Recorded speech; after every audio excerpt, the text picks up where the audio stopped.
But the question I was just asked at break, you know, a growth company needs processes, and I'm advocating not having processes. Now remember, back to the 7S model, system is a major element. I want you to systematize and have processes. The only point here is it doesn't come before high-performance employees and finding high-performance employees. Don't put that over. It's not the top priority. Top priority is getting these stunning colleagues and then put in your processes and have your, and it fits right into, if you want to build a ship, don't drum up the people to gather wood, divide the work, and give orders. You don't do that. What you do is you teach them to yearn for the vast and endless sea. They'll figure out the ship. And here it is. Here's the answer to the question on process. Yes, you got to have process. But in 2011, the way Netflix beat Blockbuster, guess how they beat Blockbuster? We said Blockbuster earlier. They beat Blockbuster with their culture. And what he did, Reed Hastings is the CEO, he rewrote the employee manual for all companies on how you lead and manage in 2011. And it fits right into this. He says you can no longer have control. These creative, high-performance people, they don't want to be controlled. What you got to do is have context. The best fit managers figure out how to get great outcomes by setting the appropriate context rather than by trying to control the people. And many times processes are put into control. Now what do I mean by context? Parameters. Parameters, good word.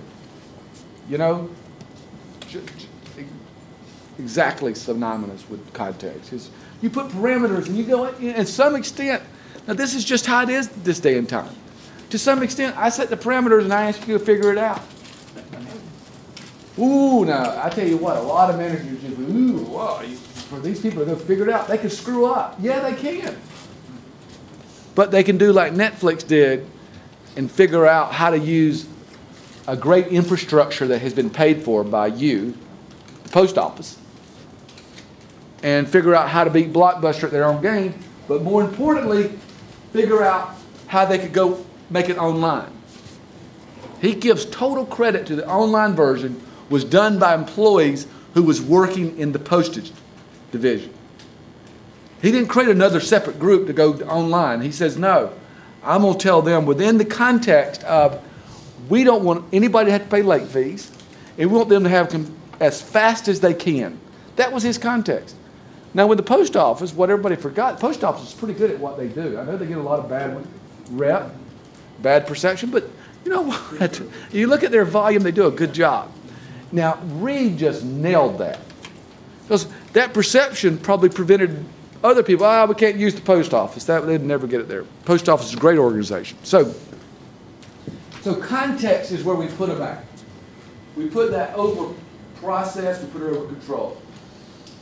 Now, that is recruiting the talent to fill in that 7S model we went over.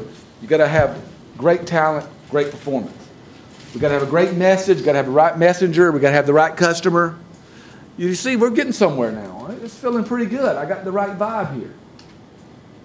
We then get into, it boils down to what? You know what? It boils down, after having great people, what does it boil down to after that? You know, marketing. It boils down to the marketing. Does the best product always win? Rarely. The best people always win, but not the best product. It rarely doesn't. So you put talented people with good marketing, and you go. Now this is what I'm finding out. You know where I'm finding some of the best entrepreneurs? Local communities.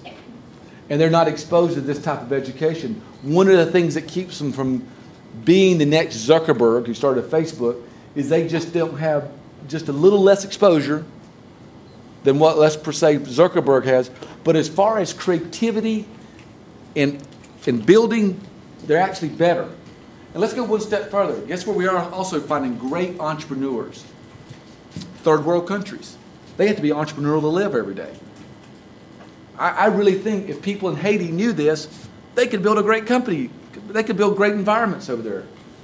It's just a matter of exposure. And that's why we're very passionate about it. And we're teaching it down in Ogeechee, is that right? Ogeechee Tech, May 25th, I believe, May 25th. If any of you are around that area, please send your people. Statesboro. That's Statesboro, sorry. We're teaching it in Statesboro. We want to teach it in your neighborhoods. We think Entrepreneurship 2.0 could be taught where you all are, because I think there's Zuckerberg sitting out there in these communities. There's Gates sitting out there. All they need is a little help getting there. They just need a little help of exposure, and that's great entrepreneurs can grow from there. All right. Now, marketing and sales. The hardest thing I did in building a company was building a sales team. If I had to look at the hardest thing I had to do, because I could go out and sell it, some of my immediate people could go out and sell it, but when we started going to other markets, the sales numbers just weren't there. And it really upset me, because I'm like, this stuff is so easy to sell. And we had to figure out how to do this. How do you build a sales team, whether it's one more people or 10 people or 20? And the first thing with salespeople is finding the right ones, because all the wrong ones are usually advertising for a job. Let's think about that. If I'm a good salesperson, do I really need to be advertising for a job? Maybe so, but it's a red flag. Because the good salespeople, guess what they're doing? They're selling. They're making money. So first thing is you just have to go get them from your competition or from across town or something like that. Second thing is you got to get rid of these people. If you look at their resume and they go from job to job every 18 months, that's a red flag, because this is this person right here. This person will hold you back big time. This type of salesperson. Let's look at this slide. The male six-plumed bird of paradise has hours to kill. He spends it tidying up his dance floor.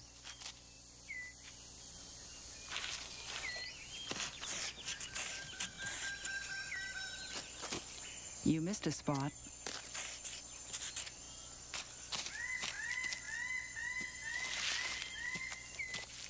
Now he can perform. To lure a mate, the superb bird paradise just yells.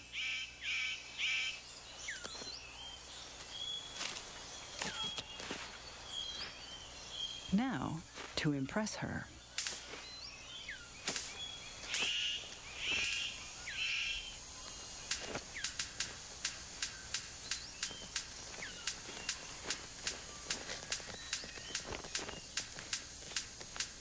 It's like nothing else on earth, a cross between ballet and boogie. She's unimpressed. It takes about 18 months to become unimpressed. And in the meantime, you've made a lot of big investment in paying these people, and the sales you're prevented from getting. As entrepreneurs that are growing a business, whether it's, this often happens on the very first salesperson you hire. You know why? They're good at this. They're good at the dance. They're good at the boogie. And they tracked us. And so these people are just like the brilliant jerks. Once you find you got one of these birds, you let them go.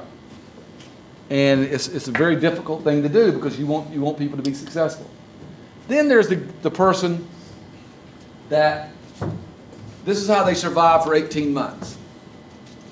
They survive by 18 months by one big deal in the pipeline. I'm telling you, this is a God honest truth. And guess what? I'm thinking, boy, if I let them go, what happens? I lose that deal in the pipeline if I let them go. And this is just having some fun. Let's look at this. This is just having some fun.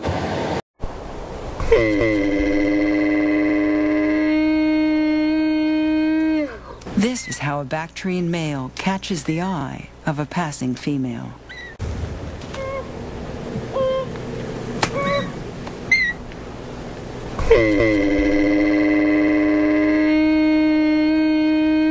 Well, my company has asked me to take this one out. But I can't, because you know why? I have dealt with this person every Monday morning. They go, well, I got this big deal and we should close this week. And I go, well, if he doesn't close it by Friday, I will fire him next week. But guess what happens next Monday? We're supposed to get the signature Thursday. And it goes on and on and on. It's a big hindrance to growth. Now, what do you need?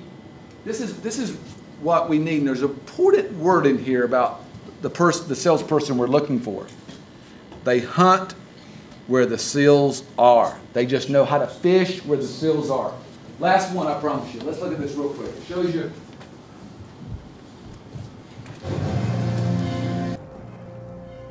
The shark relies on surprise.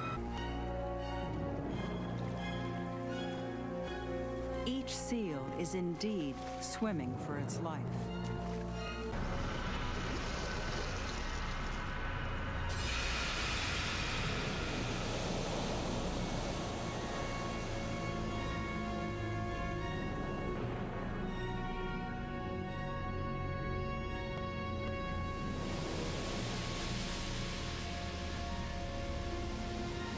The great white strikes so fast, you need an ultra-high-speed camera to capture a kill.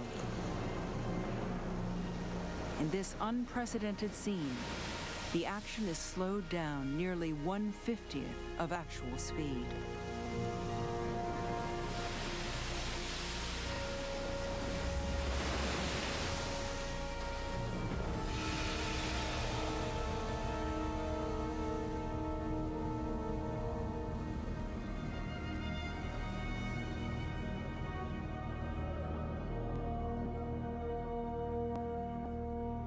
The great white's great speed is powered by high metabolism.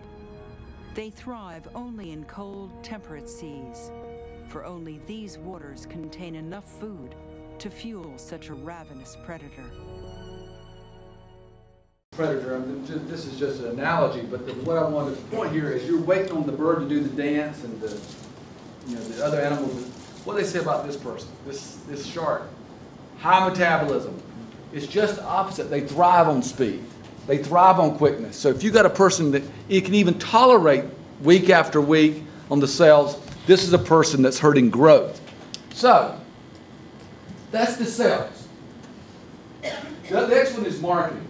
Now marketing, of all, the hardest employee to find is someone who understands marketing.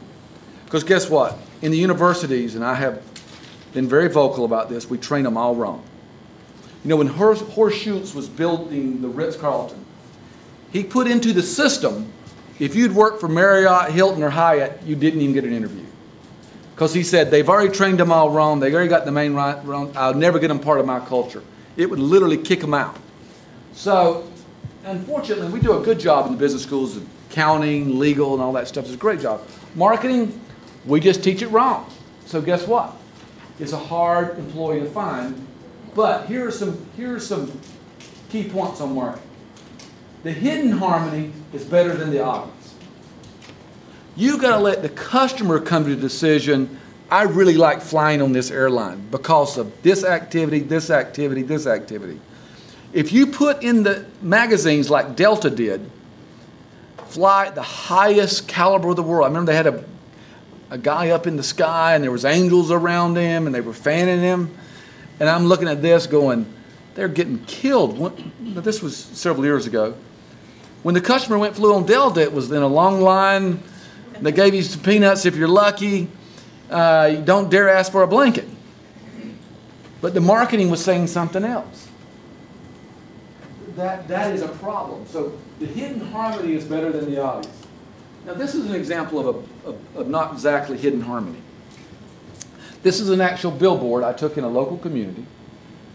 And we've got to show our folks this type of thing so they don't waste their money. That is hidden harmony.